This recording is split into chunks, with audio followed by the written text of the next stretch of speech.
The main speaker for this evening is Charlotte.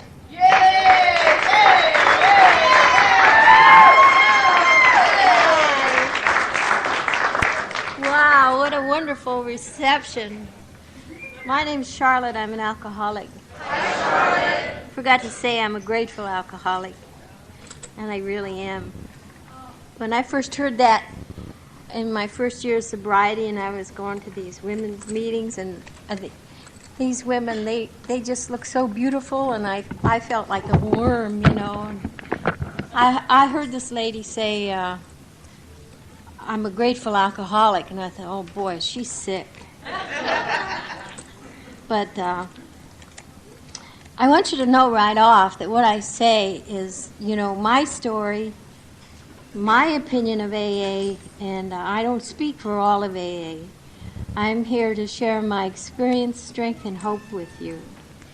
And I think the biggest thing that I can bring you in my story is the hope. I used to say that, and I didn't realize it's experience, strength, and hope. But I'd say mine is a story of hope, because it's like Peggy said, somehow there was some hope, and yet I felt hopeless. I didn't drink till I was about 17 or 18, and I just had a couple of beers and I fell down, you know. And then I learned to drink socially. I heard somebody say I was a social drinker. Someone would say, I think I'll have a drink, and I'd say, so shall I, you know. But somehow I thought, my first marriage, I did it to get away from home. It was during World War II, so that'll tell you I'm a little old lady. I'm a very old person. And I'm very grateful to be an old person. I have 20 years and 4 months and 17 days.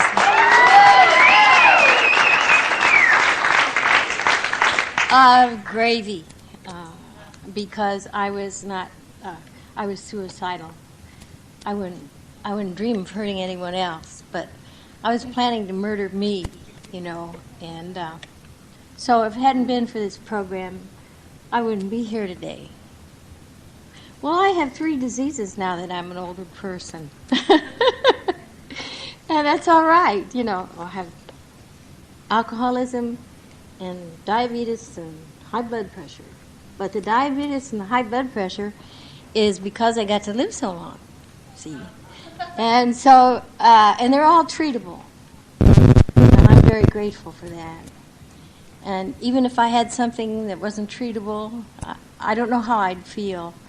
But I'd still be glad, you know, for each day that I've had sober. And so, obviously, mine is a very long story, and it's going to be pretty hard for me to break it down till 9:20. But I married a lot before I got sober. I haven't been married since I've been sober either. I don't know. I don't even question it because I don't understand how people work out relationships. You know, I don't know. If anybody asks me about relationships, ask somebody else. But that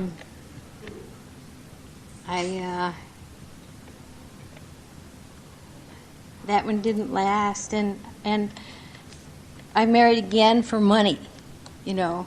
And I thought my mother always said it was easier to fall in love with a rich man, just as easy to fall in love with a rich man as a poor man. And I'm not blaming her for that, but I did want to please her and I wanted the money, you know. And I was young and pretty, and I knew that he and I were making a bargain. He was getting an object to put on his arm and be proud of, and I was getting some money and prestige. And I learned how to drink with him. I didn't know. I was just learning, and he was in an advanced condition, and I didn't know that. But I liked, wearing, oh my God, I did it again. I liked wearing basic black and pearls, getting all dressed up and going to these fancy parties.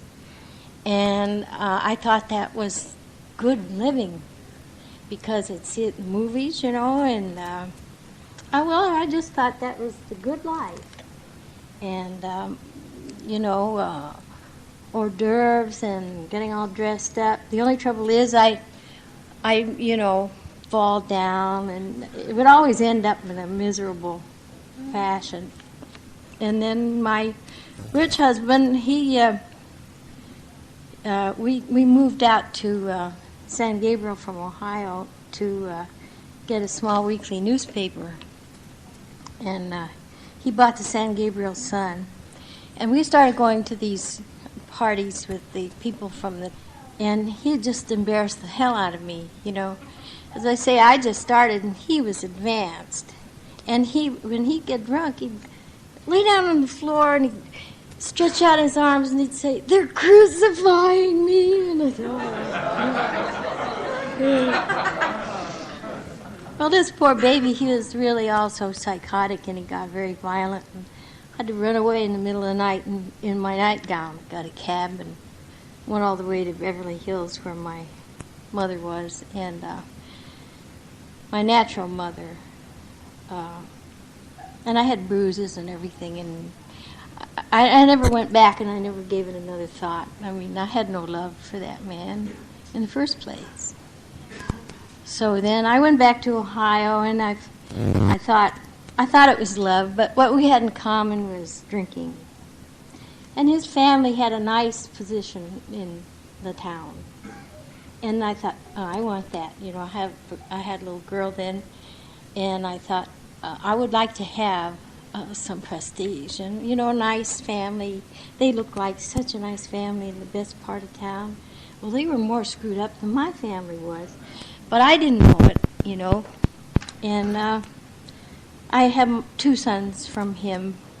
And as I say, what we had in common was that we drank. And then when I got pregnant and everything, I couldn't go out with him. He'd still keep going out, and I'd have to stay home. And I was, in 1955, my son Mike was about 6 months old, and I realized, I knew I had a problem because I'd say, I'm going to stop drinking. Because, it's embarrassing. You come home and fall down in the yard and the neighbors all talk about you and all these kind of things. And so I thought, I'm not going to, I said, I'm not going to drink anymore. And that night I'd have a drink in my hand. I couldn't figure that out. I just knew it had me. It just had me. I've been in meetings when people say, don't drink and come to meetings, That's true. Don't drink and come to meetings, But I didn't want to drink, but I would drink. The compulsion was there. And I guess we don't have any newcomers unless they're in the closet. But I found out that alcoholism is truly, and they told me, a disease. And I thought, oh, that's just a cop-out. You tell each other that so they'll feel better, so they won't feel so guilty like I do.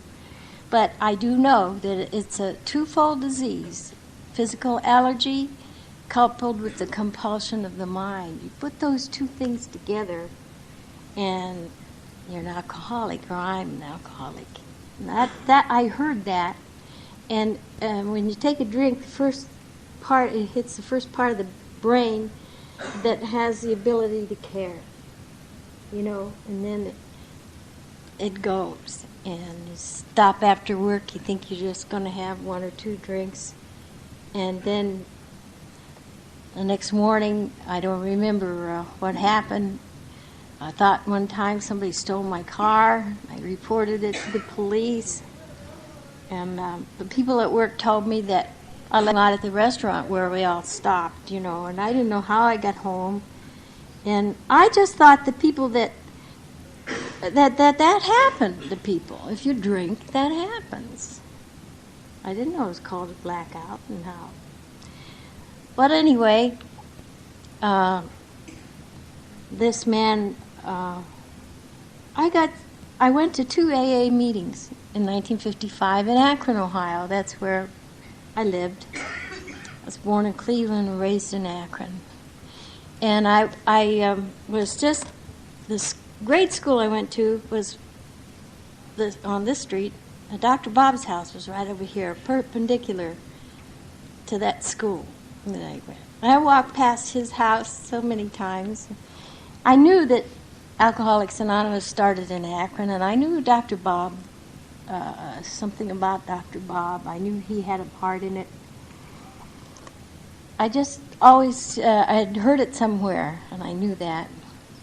But I went to 2 women's meetings, and I didn't identify. You know, I said, oh, my God, I haven't done those things. And I'm not, you know, I got to find another way. And I don't know why I was like that. I guess, I don't know. I'll never understand that. I passed all the tests. You know, I took the 20 questions, and I passed that beautifully. But I didn't, you know, I wanted an easier, softer way, I guess. I don't know. But after that, I was always searching, spiritually searching. I wanted to know if there was a God. I had friends, especially a Catholic friend who believed in God, and she seemed to know a lot of things. And I thought God was in a church, and I took instructions in the Catholic Church. My natural mother was a Christian Scientist, so I studied that, and I went to the local Methodist church, and I just absorbed it like a sponge. I remember to this day some of the things that man said, and not too long after that, I had a spiritual experience. And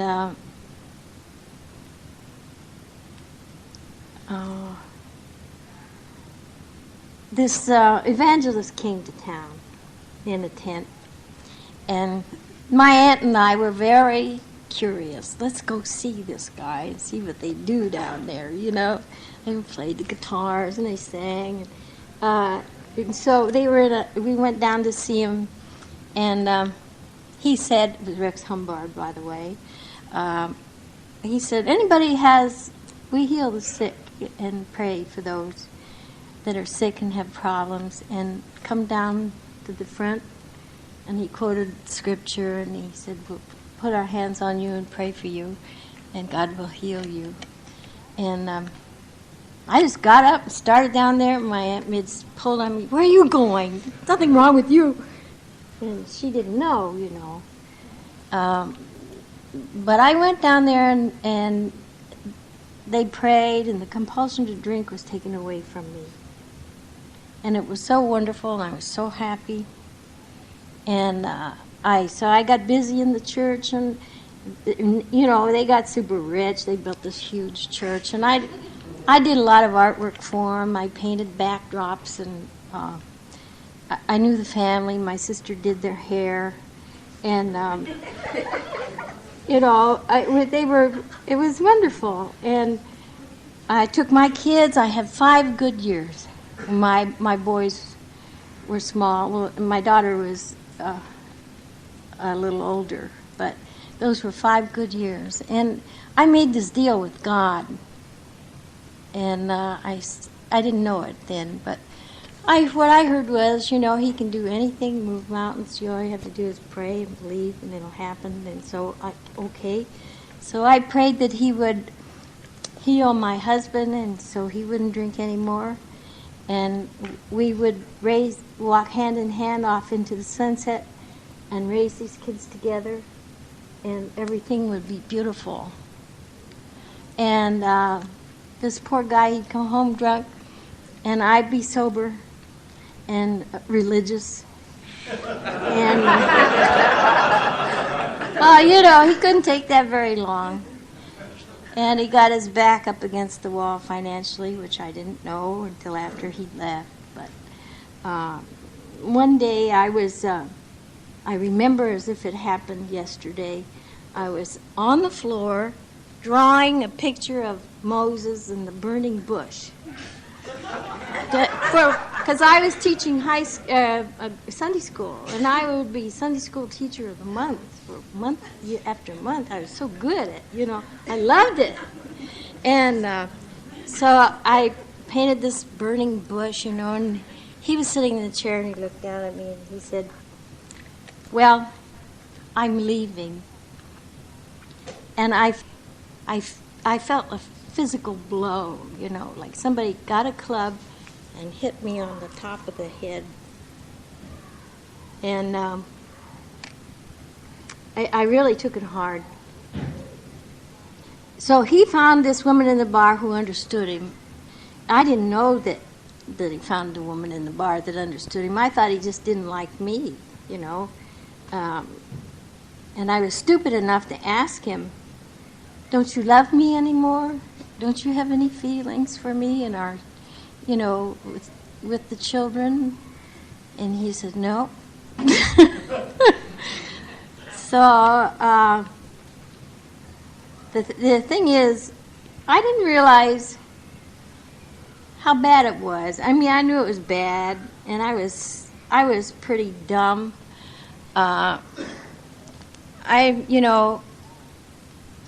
Not at the moment, not right away, but I started losing my faith, because it didn't work out the way that I thought God was going to do it. And so what else are you going to do but drink after that?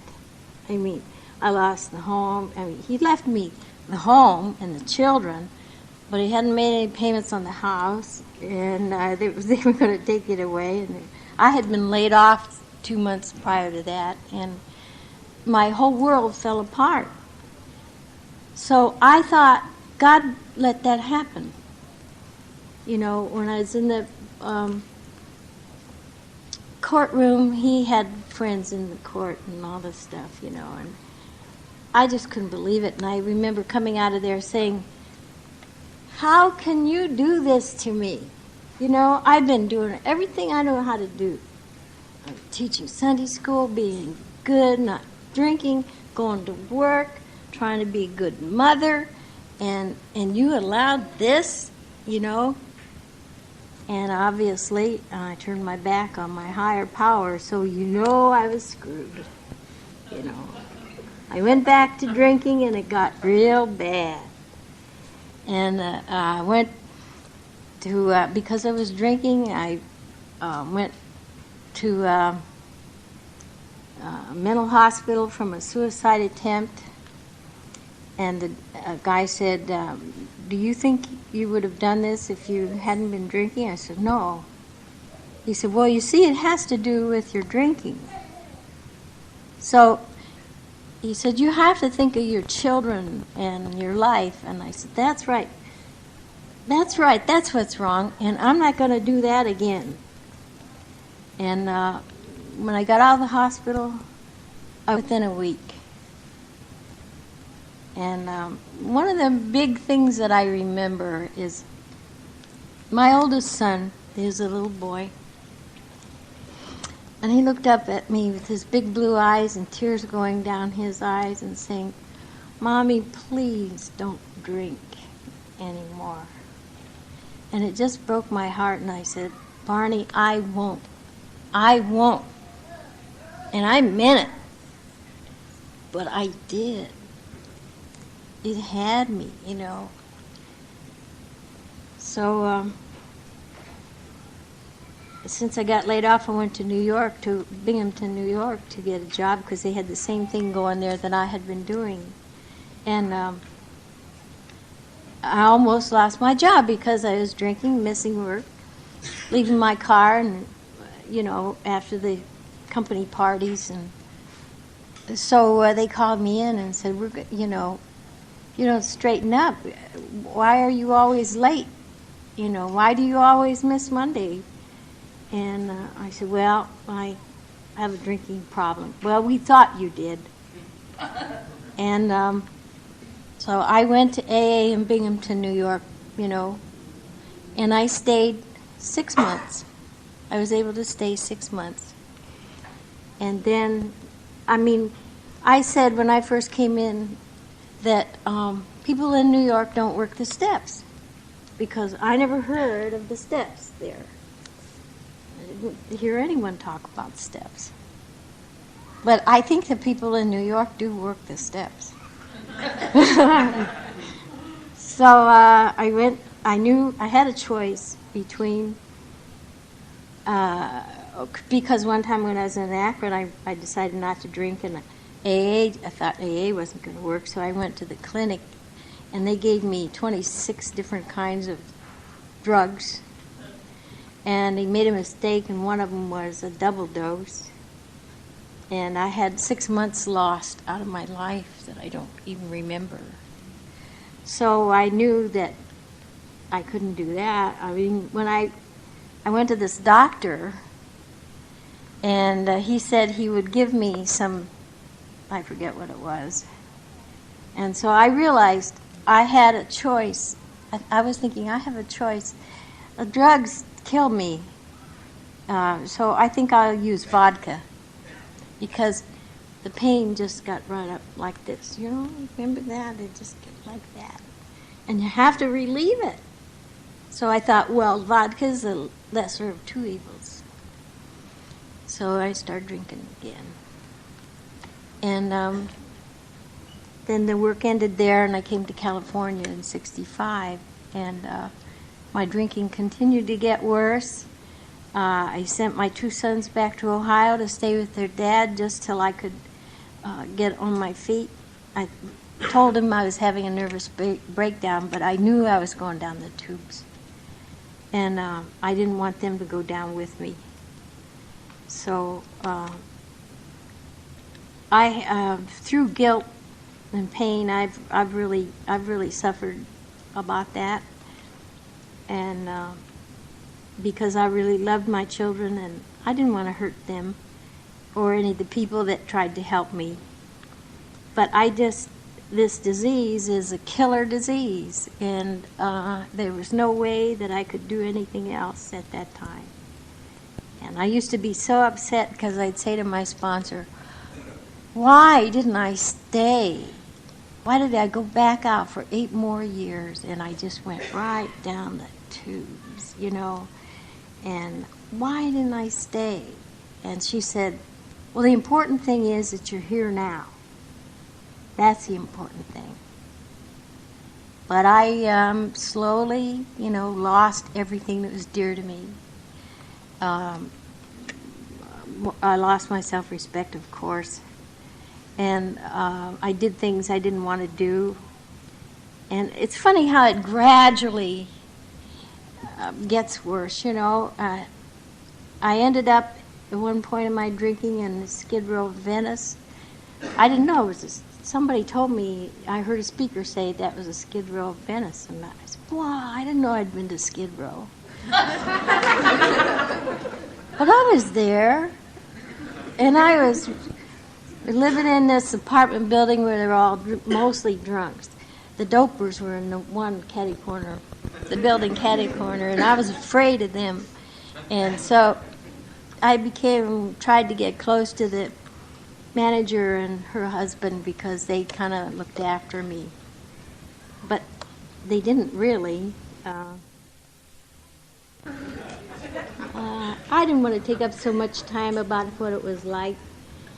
But somehow it got a little better after that. I kind of pulled myself out of that scene. I don't know how. But, I started going to a shrink. And he was wonderful. It took him 6 months to find out who he was, and then he told me he couldn't help me until I quit drinking, So finally I was planning this suicide. I try to make it short here. I was sitting at work.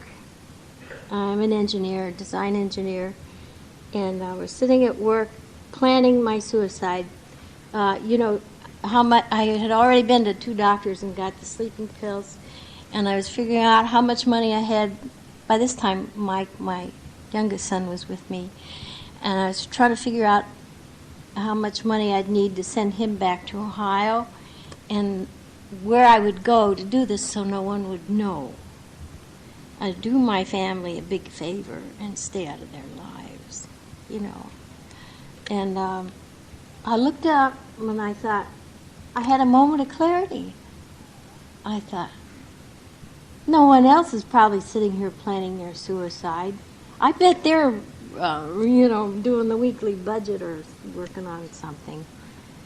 And I realized I was crazy, you know. So I called this shrink, and he said, oh, well, come right in. And that surprised me. I didn't think he would. But I said, I don't really think I want help.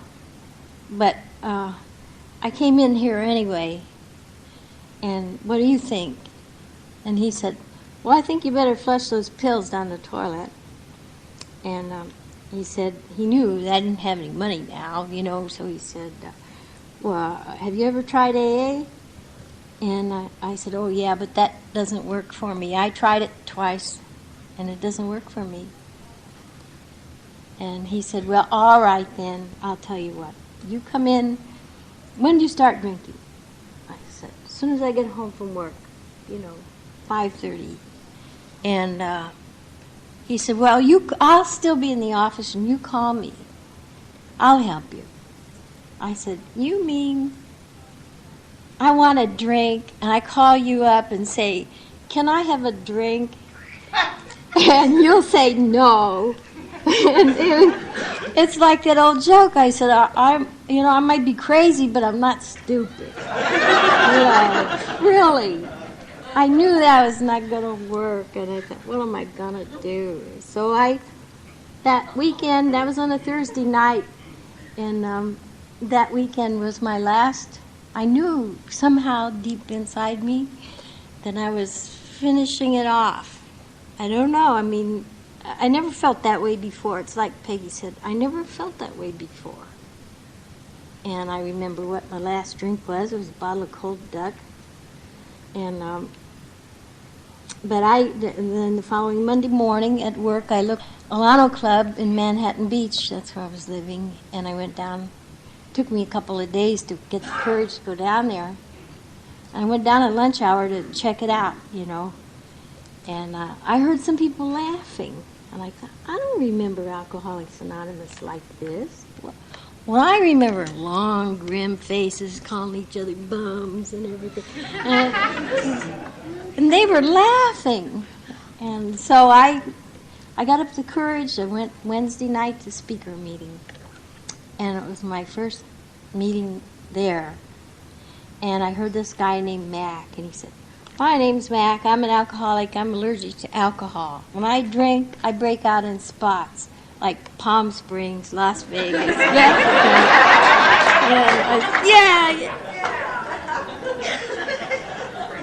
I had Ohio, New York, California, Washington, and it's the first time I'd laughed, and I even hurt because I was in such a mess. But I didn't think that I would be able to get sober or stay sober. But God, I only feel that it was my time, some grace of God, something, because I didn't think I had any hope that I would. All I wanted was to be sober. I was 43 years old, and I was bankrupt in every department. And I didn't want to do it. I didn't want to do the things I'd been doing, and I knew I wouldn't be able to work much longer, and I knew where I'd be, and I'd rather be dead. And so I didn't think it would work. But I just kept coming back. I'd go the next day, and I'd hear something wonderful. And then I'd go to work, and then I'd go to my meeting. I'd have another day of sobriety, and then I had a week. I couldn't believe this, it was just, I thought, if this doesn't work, I can always kill myself, because that's what I was planning anyway, So I felt like nothing to lose, and I'd just they'd say, bring the body and the mind will come. And sometimes today I still do that, you know. Sometimes my mind is not really, my body knows better than my mind. Because a lot of times when I was on a job, I'd start packing my briefcase before I'd really made the decision to leave. I knew where I was going to, how long I was going to, what I was going to do there by what I did with my briefcase.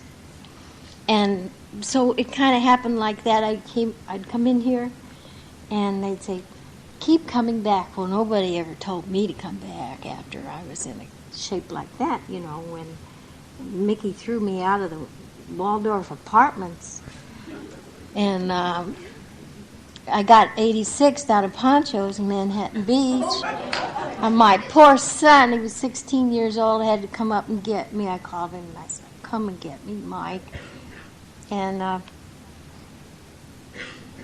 got to 502, you know, and I said, I wasn't doing anything wrong. And he said, "Lady, you're going down Manhattan Beach Boulevard the wrong way."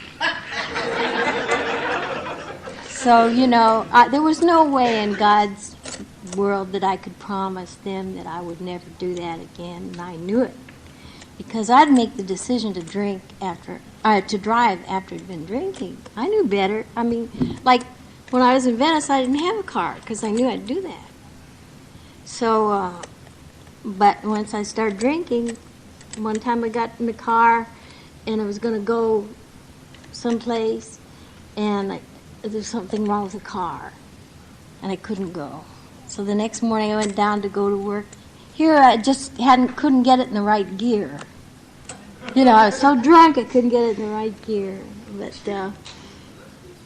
so I was facing I was facing jail and a fine, and this lady came up and somebody said, "Do you have a sponsor?" And I started answering. She says, "I'm her sponsor." And I said, "Oh, is this the way it works?" And I thought, "Oh God," you know. But that was okay. She went with me to court, and I didn't like this woman. She even had BO, you know, and a big loud mouth, and I'm suffering, you know. And on the way down there, she said, "This is probably the best thing that ever happened to you." I said, "Are you out of your mind? How can you say this?" I hated her because I said, "I'm missing work. I'm facing jail. Who's going to look after my son? Are you crazy?" Well, I did get out of it because they didn't, somebody slipped up and they didn't have the one from that I'd gotten just a month before. And so I had just paid a fine, and I kept going back, and this lady, you know, she meant well, and somebody told me that, you know, she was a big part of my sobriety, but 2 weeks, I had her for 2 weeks, and she went on a cruise to Alaska. So while she was gone, I hurried up and got another one, you know. And when she came back, I told her, I said, "I'm sorry, Mary, but I just couldn't make it while you were gone." I'm really devious, you know. It's amazing. And then I picked this lady. She sounded so good from the podium, you know. She had 5 years, and she sounded so wonderful. But every time I'd call her, she was crying about her boyfriend, and I'd console her and help her. And I was trying to work my 5th step with her. I did my 4th step, and I couldn't get her to, you know, long enough to do it.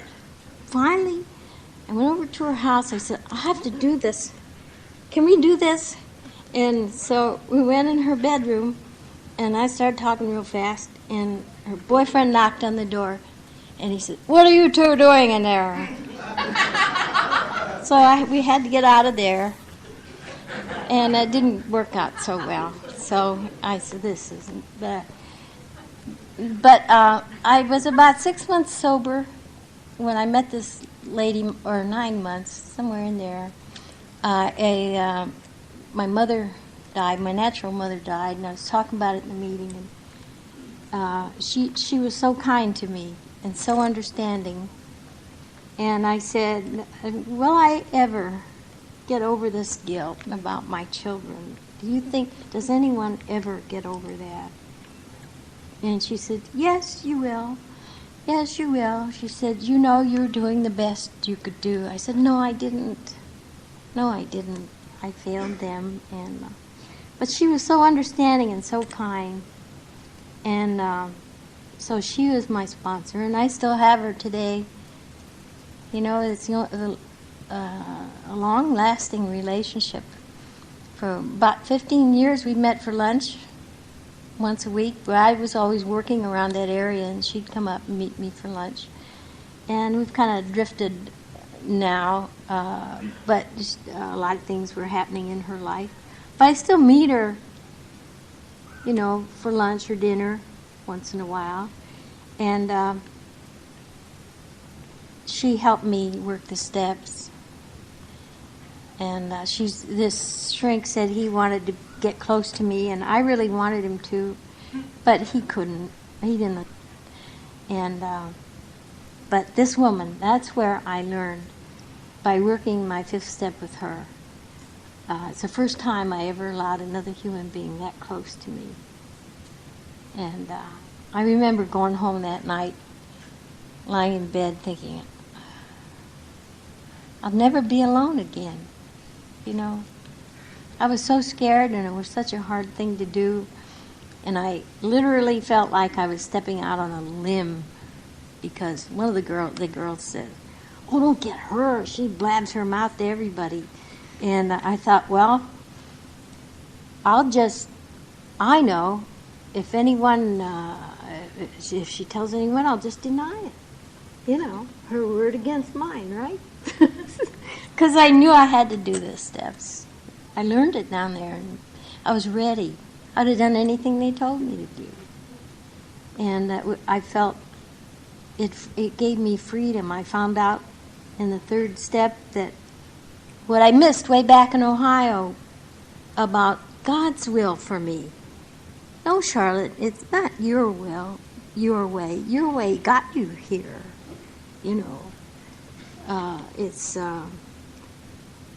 And I don't believe that God brings bad things on people.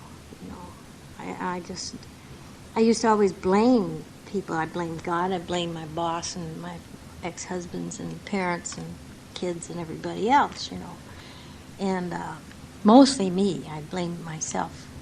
That's why I hated myself so much. I walked by when I was drinking. I'd look in the mirror and I'd see this ugly monster. Do you ever do that? You know, you go in the bathroom of a bar and you look in the mirror.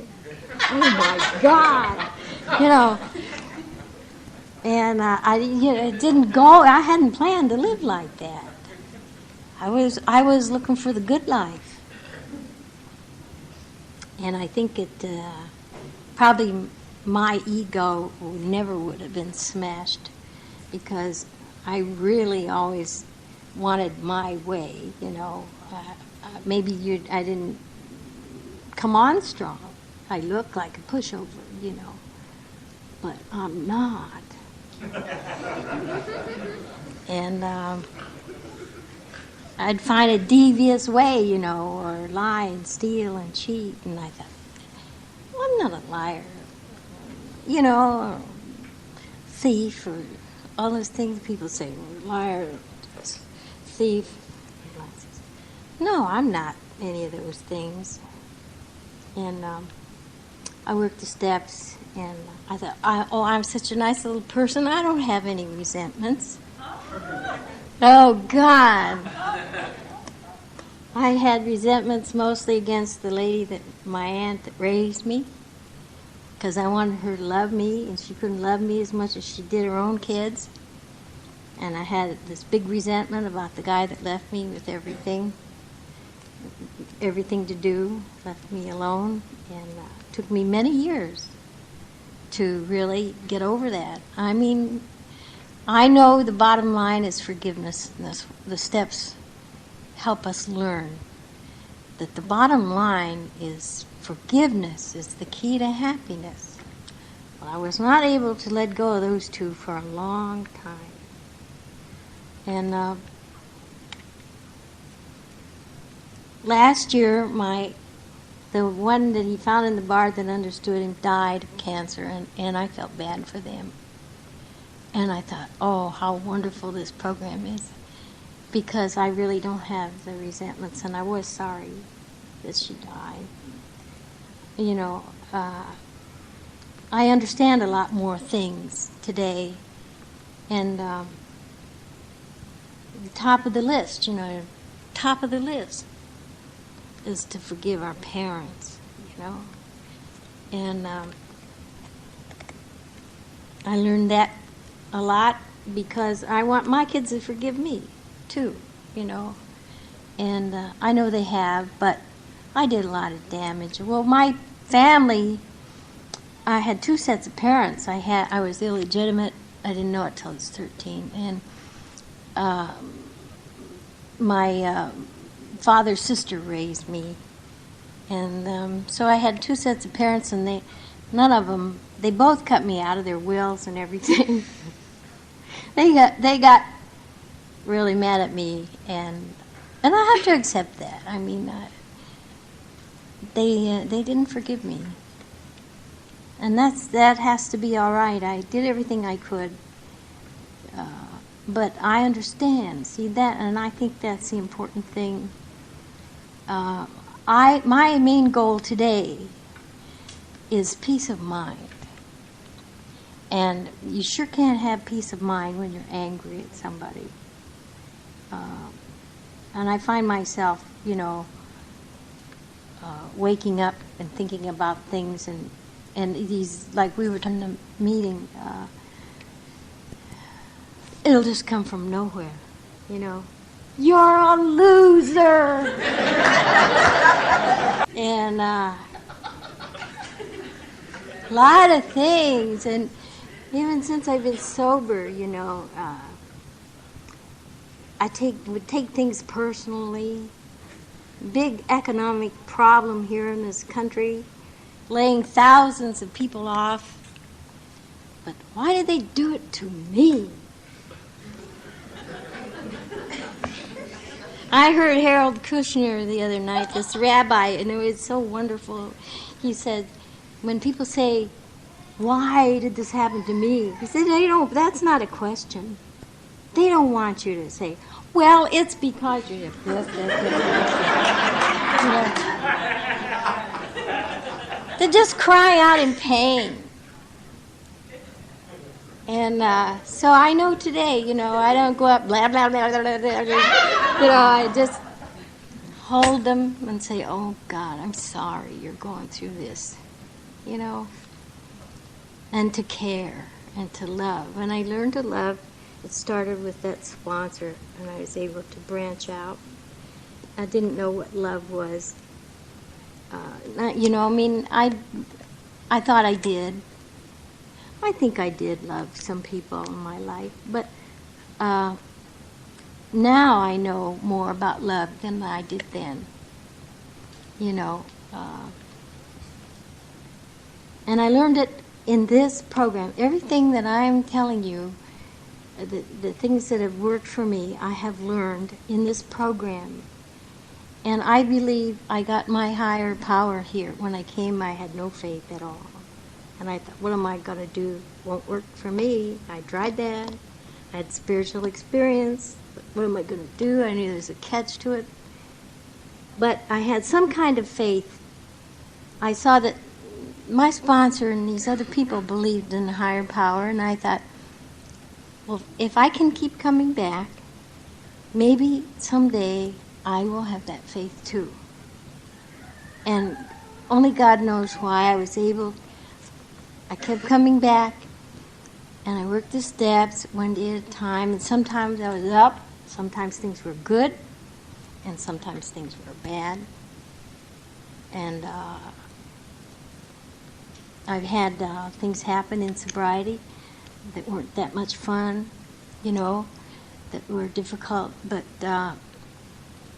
I found out that my experiences in those churches and everything, It's not so much having God work miracles as it is when I'm down, you're really down, and you think you can't go on. And God, you pray, and God gives you the strength to go another day. God gives you the strength to get through it. Now that, and He can't send me a telegram and say, Charlotte, this is the answer here. This is what you do, you know. He talks to me through you, through other people. I go to a meeting, I love all the meetings. I go to meetings, I always hear things that I need to hear, and I hear you speak to me. God speaks to me through you. I love this program. April 26, 1971 was my first day without a drink, and I haven't had one since. And I hope and pray that I never have to do it again. And I hope and pray that you don't have to go through it again. And just, you know, keep coming back. You learn things. My faith gets stronger. I have a lot of people that I love. There's a guy back there, Dave. I met him 10 years ago in Obispo. I have old friends here and new friends here. And I have friends in Manhattan Beach, and I just moved here from Venice. I have friends in Venice, and I know that, you know, wherever I go, if I go to an Alcoholics Anonymous meeting, I feel at home. The one thing, the bond that we have is the disease of alcoholism, and last 2 years ago, I went to Akron to visit my son. Both my sons came to the program when I was 10 years sober. And the other one lives in Akron. And I went to visit him. He's got I have a grandson there. And I went to Dr. Bob's house. And I'd driven by before, when I was there before, but they were closed. And I'm finishing up. They were closed. It was Easter, and I couldn't get in. And so when I went back again 2 years later, I got inside. And I never allowed myself to cry because I'm an engineer, and you can't do that in front of the guys. You know, then you can't talk. So I've developed this thing where I don't cry. But I broke down and boo-hoo. I walked in there, and I felt the spirit of this program. I knew it was almost like this is where it started. One drunk talking to another. This is where it started. And they had the meetings, and the man there, the custodian, was saying, don't feel bad. He said, that happens to a lot of people. If you ever get to Akron, Ohio, go inside Dr. Bob's house. You'll love it. And I'm grateful for those two guys that God got them together. And here we are. Thank you for asking me to speak. I'm very glad you did. Thank you.